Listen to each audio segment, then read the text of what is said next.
ओम शांति। आज 5 मई 2023 की बाबा की साकार मुरली सुनेंगे। बाबा कहते हैं, मीठे बच्चे तुम रूप बसंत हो, तुम्हें बाप की याद में भी रहना है, तो ज्ञान रत्नों का बीज भी बोना है, भारत का श्रृंगार भी करना है। प्रश्न है, तुम बच्चे कलयुगी गोवर्धन पर्वत को उठाने के लिए कौन सी उंगली देते हो? उत्तर, पवित्रता की। पवित्रता की प्रतिज्ञा करना ही जैसे अंगुली देना है। पवित्रता नहीं है तो भारत का हाल देखो क्या हो चुका है। पवित्रता है तो पीस, प्रॉस्पेरिटी सब है। इसीलिए श्रीमत पर आग और कपूस इकट्ठे रहते भी पवित्र बनना है, प्रवृत्ति में रहते पवित्र बनना है, घर बार का संन्यास नहीं करना है। गीत है, आने वाले कल की तुम तकदीर हो। ओम शांति। माताओं ने, सभी सजनियों ने यह गीत सुना। बच्चे जानते हैं इस भारत की तकदीर में लकीर लगी हुई है। किस द्वारा लकीर लगी है? 5 विकारों रूपी रावण द्वारा। अब फिर तुम बच्चे भारत की तकदीर बना रहे हो। तुम हो शिव शक्ति माताएं। जब ज्ञान सागर आते हैं तो माताओं के ऊपर कलश रखते हैं। तुम बच्चे जानते हो हम भारत की तकदीर बनाने अर्थात भारत को स्वर्ग बनाने वाले हैं। तुम बाप की सेना हो, बाप के घर की शोभा हो। माँ बाप के पास बच्चा नहीं होता है तो घर जैसे सूना लगता है। अब यह दुनिया सूनी सूनी लगती है।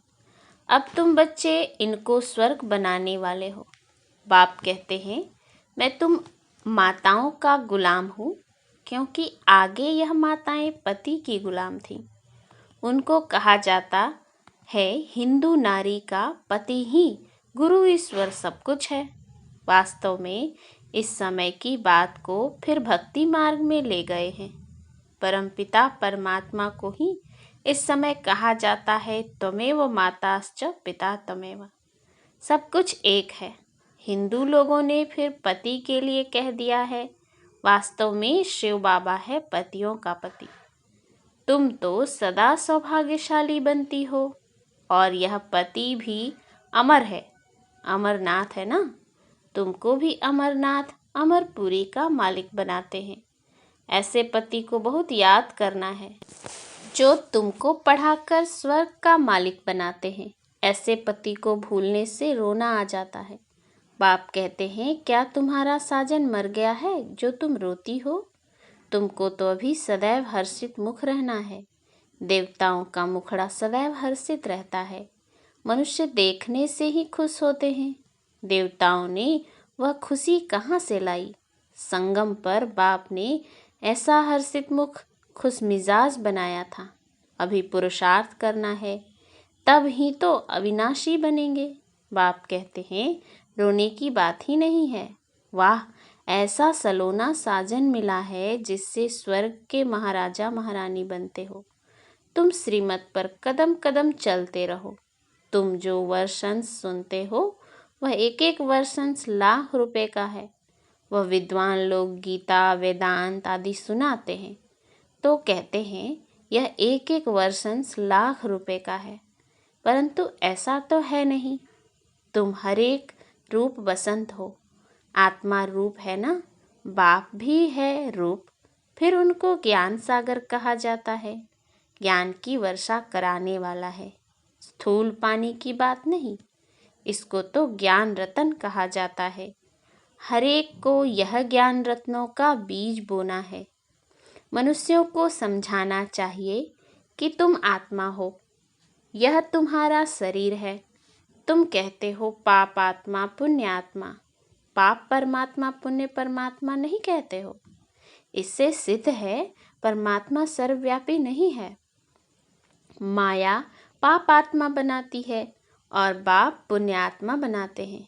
पुण्य आत्माओं की दुनिया को स्वर्ग और पाप आत्माओं की दुनिया को नर्क कहा जाता है। सबको पावन बनाने वाला सद्गति दाता एक ही बाप है। तो तुम बच्चे इस बेहद के घर के श्रृंगार हो। तुम्हें भारत का श्रृंगार करना है। वैकुंठ को वंडर ऑफ द वर्ल्ड कहा जाता है। मनुष्य 7 जिस्मानी वंडर्स दिखाते हैं, वह तो हैं मनुष्य के बनाए हुए। वास्तव में वंडर ऑफ द वर्ल्ड है वैकुंठ, जहाँ सब आत्माएं सदा सुखी रहती हैं। गाते भी हैं फलाना स्वर्गवासी हुआ, परंतु जब तक बाप ना आए तब तक वहाँ कोई जा नहीं सकता। अब तुम बच्चे जानते हो हम वैकुंठ में जाते हैं। वह जिस्मानी वंडर्स आँखों से देखने के हैं। तुमको तो वैकुंठ में जाकर अथाह सुख भोगना है, वहाँ रोने की बात नहीं। बाप कहते हैं तुम परमपिता परमात्मा की सजनी क्यों रोती हो? शायद साजन को भूल जाती हो।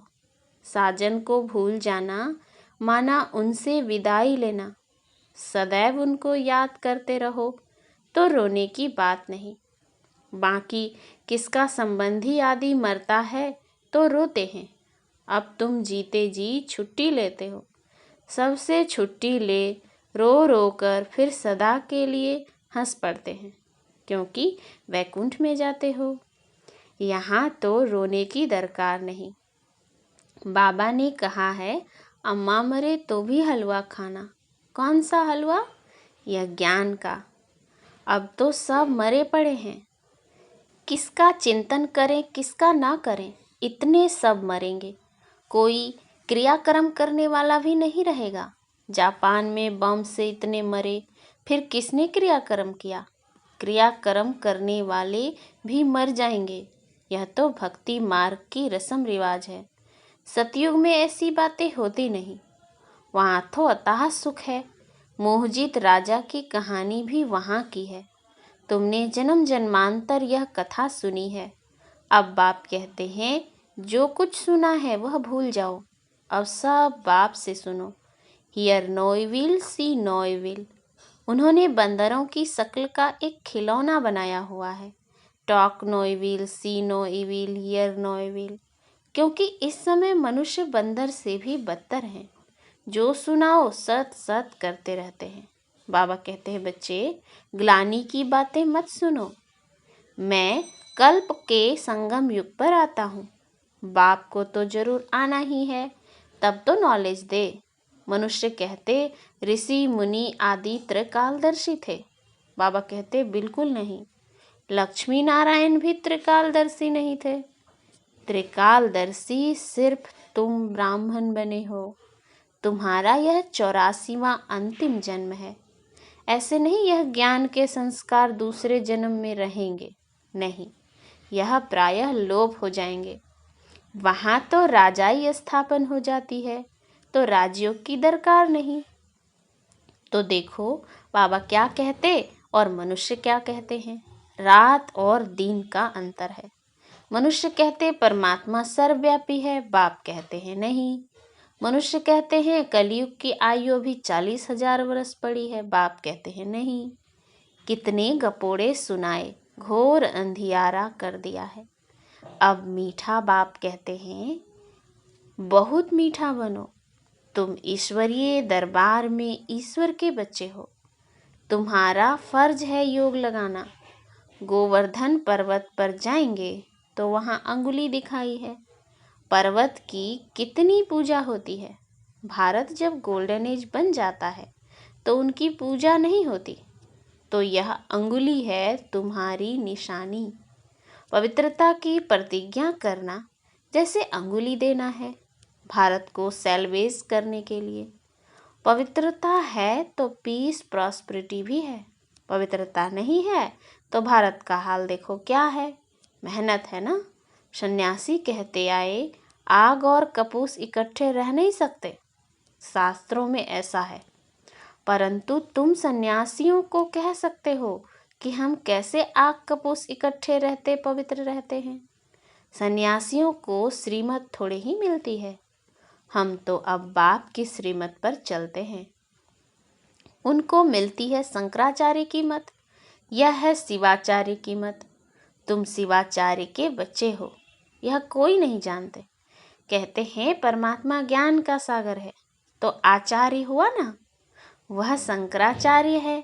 सन्यासी बहुत शास्त्र पढ़कर टाइटल लेते हैं। श्री कृष्ण आचार्य कभी नहीं कहा जाता है। शिव का पता ही नहीं, वह बाप को जानते ही नहीं है। सिवाय बाप के और किसी को ज्ञान का सागर नहीं कह सकते हैं। कोई सन्यासी मिले तो बोलो, तुम हो निवृत्ति मार्ग वाले हठ योग सन्यासी, हम हैं प्रवृत्ति मार्ग वाले राजयोगी। तुम राजयोग सिखला नहीं सकते हो, तुम हो रजोगुनी, क्योंकि शंकराचार्य आते ही हैं द्वापर में। तुम्हारा है हठ योग कर्म संन्यास, वास्तव में कर्म संन्यास तो होता ही नहीं है। अब तुम बच्चों को डायरेक्शन ही कुछ और मिलता है। मनुष्य चाहते हैं शांति में रहें। बोलो अच्छा, अपने को इस ऑर्गन्स से डिटैच कर दो, परंतु सिर्फ डिटैच करने से ही फायदा नहीं होगा। डिटैच हो फिर मुझे याद करो तो विकर्म विनाश होंगे। शांति तो तुम्हारे गले का हार है। आत्मा का स्वधर्म है शांति। हम आत्माएं मूल वतन में साइलेंस में रहती हैं। फिर सूक्ष्म वतन में है मूवी, यह है टॉकी स्थूल वतन। तुम बच्चों ने साक्षात्कार किया है, बाबा ने जास्ती देखा है, मम्मा ने तो कुछ भी नहीं देखा, कभी भी ध्यान में नहीं गई। ज्ञान में कितनी तीखी गई, यह ध्यान की आस भी नहीं रखनी चाहिए। मम्मा देखो बिगर ध्यान के कितना आगे नंबर लेती है। पहले श्री लक्ष्मी फिर श्री नारायण, इनके लिए ही लिखा हुआ है। अर्जुन को विनाश स्थापना का साक्षात्कार हुआ। इस रथ में रथी शिव बाबा बैठ नॉलेज सुनाते हैं। इस रथ को भी नॉलेज उनसे मिलती है। यह खुद भी गीता पढ़ते थे, बहुत कथा करते थे। अब वंडर लगता है शास्त्रों में क्या क्या है। बाप कहते हैं यह पढ़ा हुआ सब भूल जाओ, सुनो नहीं, देखते हुए नहीं देखो। बस हम तो जाते हैं बाबा के घर स्वीट होम। जब तक गाइड तथा लिबरेटर ना आए तब तक कोई जा नहीं सकता। पंडा और मुक्तिदाता तो एक ही बाप है, दुखों से मुक्त कर देते हैं, इसीलिए उनको गति सदगति दाता कहा जाता है। वह है मनुष्य सृष्टि का बीज रूप, सुप्रीम सोल। निराकारी दुनिया है आत्माओं के रहने का धाम। ऐसे नहीं कि ब्रह्म परमात्मा है, उसमें आत्माएं लीन हो जाएंगी। कितनी वंडरफुल बातें हैं। तुम्हारा 84 जन्म का पाठ अविनाशी है, यह कब मिट नहीं सकता। सृष्टि अनादि रची हुई है। सतयुग को नई सृष्टि कहा जाता है, अब है पुरानी सृष्टि। बाकी सृष्टि कोई विनाश नहीं होती, बाप आते ही हैं पतित सृष्टि को पावन बनाने। सृष्टि तो है ही है, 84 जन्म तो जरूर देवताओं के ही होंगे, फिर कम होते जाते हैं। फिर क्रिश्चियन आदि का भी हिसाब निकाल सकते हैं। वास्तव में भारतवासियों की जनसंख्या बहुत होनी चाहिए, परंतु और धर्मों में कन्वर्ट होने कारण कम हो गए हैं। नाम ही हिंदू रख दिया है। बाप कहते हैं मैं आता ही तब हूँ जब मुझे ब्रह्मा द्वारा देवी देवता धर्म की स्थापना करनी है। शंकर द्वारा विनाश, फिर जो स्थापना करते हैं वही पालना करेंगे। गांधी जी को भी जिन्होंने मदद की, मेहनत की, आज बहुत सुखी हैं। वहाँ सुखी तो सब बनेंगे, बाकी पद में फर्क पड़ जाता है। जो बाप की याद में रहते हैं और वर्षे को याद करते हैं वह सूर्यवंशी बनेंगे। कम याद करेंगे तो चंद्रवंशी, नहीं तो फिर प्रजा दास दासी आदि तो बहुत चाहिए ना। बाप ने समझाया है योग बल से ही कोई भी विश्व का मालिक बन सकता है। तुम हो योग बल की अहिंसक सेना। क्रिश्चियन को भी इतना बल मिल जाए तो विश्व के मालिक बन सकते हैं, परंतु लॉ नहीं कहता है। वह बंदर की कहानी है ना, श्री कृष्ण के मुख में माखन आ जाता है विश्व की राजाई का। तो विश्व का राज्य योग बल से ही मिल सकता है। बाप कहते हैं मैं स्वर्ग रचता हूँ। तुम बच्चों का भी यही धंधा है।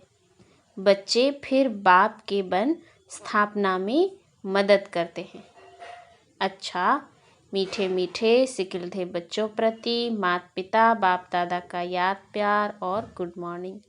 रूहानी बाप की रूहानी बच्चों को नमस्ते। हम रूहानी बच्चों की रूहानी बाप दादा को याद प्यार गुड मॉर्निंग और नमस्ते नमस्ते नमस्ते।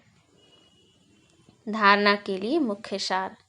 पहला, सदा हर्षित खुश मिजाज रहना है, कभी भी रोना नहीं है। जीते जी सब से छुट्टी ले लेनी है, किसी का भी चिंतन नहीं करना है। दूसरा, अपने शांति स्वधर्म में स्थित रहना है, ज्ञान और योग से तीखा जाना है, ध्यान की आस नहीं रखनी है। वरदान, यथार्थ श्रेष्ठ हैंडलिंग द्वारा सर्व की दुआएं प्राप्त करने वाले सर्व के स्नेही भव। जैसे बाप ने किसी भी बच्चे की कमजोरी को नहीं देखा, हिम्मत बढ़ाई कि आप ही मेरे थे, हैं और सदा बनेंगे, ऐसे फॉलो फादर करो। हर एक की विशेषता को देखते संबंध संपर्क में आओ तो आत्माओं से स्वतः आत्मिक प्यार इमर्ज होगा और बाप के साथ साथ सर्व के स्नेही बन जाएंगे। जहाँ आत्मिक स्नेह है वहाँ सदा सभी द्वारा सद्भावना सहयोग की भावना स्वतः ही दुआओं के रूप में प्राप्त होती है। इसको ही रूहानी यथार्थ हैंडलिंग कहा जाता है। स्लोगन, अपने श्रेष्ठ संकल्पों की एकाग्रता द्वारा अन्य आत्माओं की भटकती हुई बुद्धि को एकाग्र कर देना ही सच्ची सेवा है। अच्छा, ओम शांति।